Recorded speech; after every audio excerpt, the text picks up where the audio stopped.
السلام علیکم، تاک نیوز میں خوش آمدید۔ احتجاج کی آڑ میں پرتشدد کارروائیاں، مظاہرین کے حملوں میں پنجاب پولیس کے 2 اہلکار شہید، 280 سے زائد زخمی ہو گئے۔ رپورٹ کے مطابق پنجاب پولیس کی 22 گاڑیوں کو بھی نقصان پہنچا۔ پی ٹی آئی کارکنان نے مختلف مقامات پر آگ لگائی اور سرکاری املاک کو نقصان پہنچایا۔ ویڈیوز میں منصوبہ بندی سے توڑ پھوڑ اور جلاؤ گھیراؤ واضح نظر آیا۔ وزیر اعظم شہباز شریف کی زیر صدارت وفاقی کابینہ کا اجلاس آج ہوگا۔ وفاقی کابینہ کے اجلاس میں ملک میں امن و امان اور سیکیورٹی کی صورتحال کا جائزہ لیا جائے گا۔ اجلاس میں ای سی سی کے فیصلوں کی توثیق کی جائے گی۔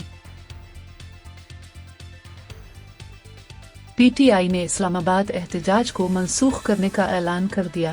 ترجمان پی ٹی آئی کے مطابق بانی چیئرمین سے ملاقات اور کور کمیٹی کی میٹنگ کے بعد اگلا لائحہ عمل بتایا جائے گا۔ ترجمان پی ٹی آئی کا کہنا تھا کہ پرامن مظاہرین پر اسلام آباد کی سڑکوں پر سینکڑوں نہتے پاکستانیوں کو زخمی کر کے خون میں نہلایا گیا۔ ڈی چوک پہنچنے والے کارکنان اور شہریوں کو خراج تحسین پیش کرتے ہیں۔ دوسری جانب شرجیل میمن کہتے ہیں کہ پی ٹی آئی کا احتجاج 9 مئی سے کم نہیں تھا۔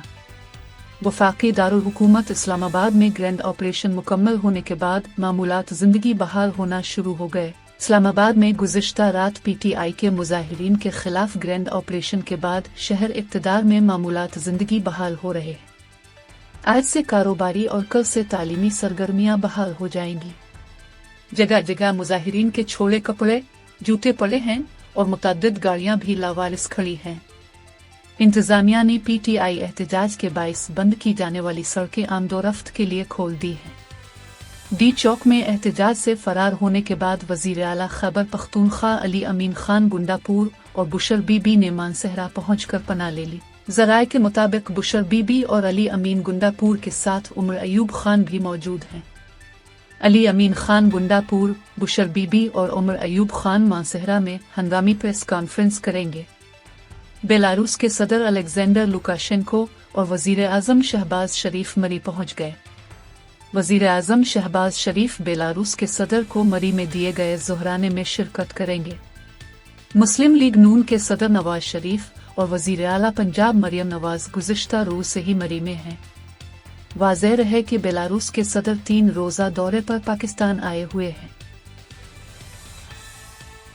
متحدہ قومی موومنٹ پاکستان کے چیئرمین خالد مقبول صدیقی نے کہا ہے کہ آئین و قانون احتجاج کی اجازت دیتا ہے، تشدد کی نہیں۔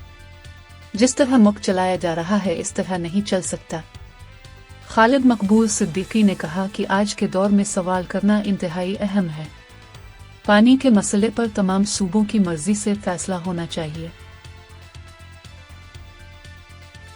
ویمنز انڈر 19 ٹی20 ایشیا کپ کے لیے 15 رکنی قومی اسکواڈ کا اعلان کر دیا گیا۔ ویمنز انڈر 19 ٹی20 ایشیا کپ کے لیے زوفیشاں ایاز کو کپتان اور کومل خان کو نائب کپتان مقرر کیا گیا ہے۔ پاکستان گروپ اے کا پہلا میچ 15 دسمبر کو بھارت کے خلاف کھیلے گا، جبکہ پاکستان اگلے روز نیپال کے خلاف کھیلے گا۔